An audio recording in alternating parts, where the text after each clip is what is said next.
আমাদের মেয়রকেই চাইবো, তাই না? যেখানে গেজেট পাস হয়েছে সেখানে কোনো আইনের তাহলে কি হলো? আইন যদি গেজেট পাস করতে পারে তাহলে তাকে কেন এখনো শপথ দেওয়া হচ্ছে না? এই জন্যই তো আমরা বসছি। যতক্ষণ পর্যন্ত শপথ না দেওয়া হবে ততক্ষণ পর্যন্ত আমরা এই মাঠ ছাড়বো না, এই প্রাঙ্গণ আমরা ছাড়বো না। কারণ হচ্ছে গিয়ে যেখানে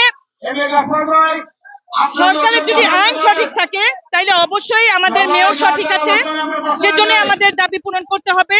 এজন্য আমরা মাঠে আছি, মাঠে থাকবো।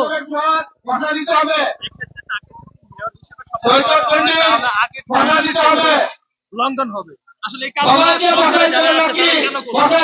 কেন আইনের লঙ্ঘন হবে কেন? তারাই তো পাশ করিয়েছে, তারা পাশ করিয়েছে না, তাহলে আইনের লঙ্ঘন হবে কোথা থেকে? যেখানে কোর্ট রায় দিয়েছে, তাহলে কোর্ট হয় মিথ্যে, হয় কোর্ট মিথ্যে, না হয় আমাদের মেয়র মিথ্যে, যে কোনো একটা তো হবে। কারণ কি, মেয়র যেখানে গেজেট পেয়েছে সেখানে তো অবশ্যই রাইট আছে, তাই না? এটা তো আদালত রায় দিয়েছে, তাহলে কি আমরা আদালতকে ভুল বলবো?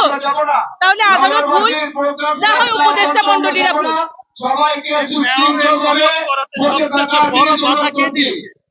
এটা আসিফ মাহমুদ, অবশ্যই আসিফ মাহমুদ, তার কাছে অনেক ইস্যু শো করতেছে, কিন্তু এই ইস্যুগুলি কোনো ভিত্তি নাই, ভিত্তিহীন ইস্যু উনি শো করতেছেন জনগণের কাছে, কিন্তু আমরা এই ইস্যু মানি না, আর কখনো মানাও সম্ভব না।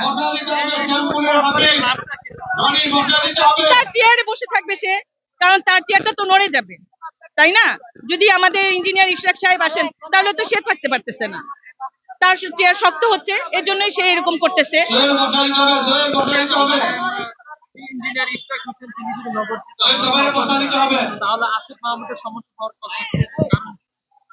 এটা তো উনিই ভালো জানেন, তা না হলে কেন উনি ছাড়তেছেন না? কেন উনি এত ইস্যু তৈরি করতেছেন?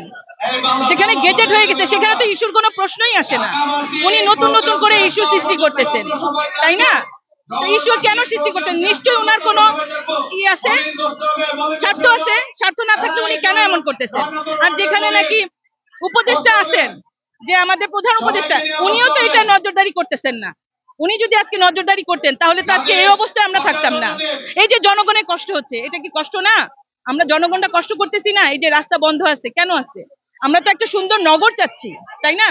তাইলে এই সুন্দর নগর পেতে হইলে তো আমাদেরকে সুষ্ঠুভাবে আমাদের যে দাবিগুলি আছে সেগুলি মানতে হবে, কারণ দাবি মানলেই তো আমরা সুন্দর দেশ গড়তে পারবো, তাই না?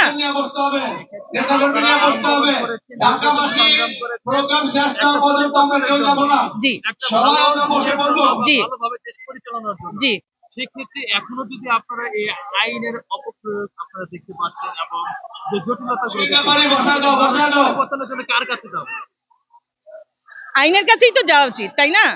কারণ আইনে যদি সঠিক না থাকে তাহলে আমরা কোথায় যাব বলেন আপনি? তাহলে আমরা জনগণের কি করব? কোথায় যাবে আমাদের দেশ? কারণ আমাদের আইনই যদি ভালো না থাকে তাহলে তো আমাদের দেশ ভালো হতে পারবে না।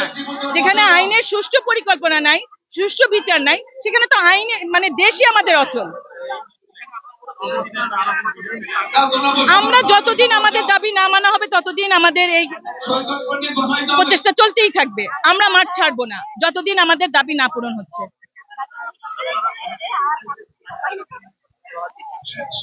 মেয়াদ তো শেষ হয় নাই, মেয়াদ যদি শেষ হইতো তাহলে তো আমরা এই আন্দোলনে আসতাম না, আমরা তো এই আন্দোলনে আসতাম না যদি মেয়াদ শেষ হতো। তাহলে কি আমরা মানে মিথ্যা নিয়ে আন্দোলন করতেছি? আমরা তো মিথ্যা আন্দোলন করতেছি না, এটা তো আমরা কেন, আমরা বাংলাদেশের জনগণ কেন, সারা ওয়ার্ল্ড দেখতেছে, তাই না? সারা ওয়ার্ল্ড যেখানে দেখতেছে, তাহলে কি আমরা ভুল করতেছি? ওয়ার্ল্ডের থেকেই তো চাপ আসবে। মধ্যেই আছেন, আমি বলবো উনি আইনের বিচারকে যেন উনি মেনে নেন এবং উনি নিজ দায়িত্বে যেন উনার অবস্থান ত্যাগ করেন, এটাই আমার আশা।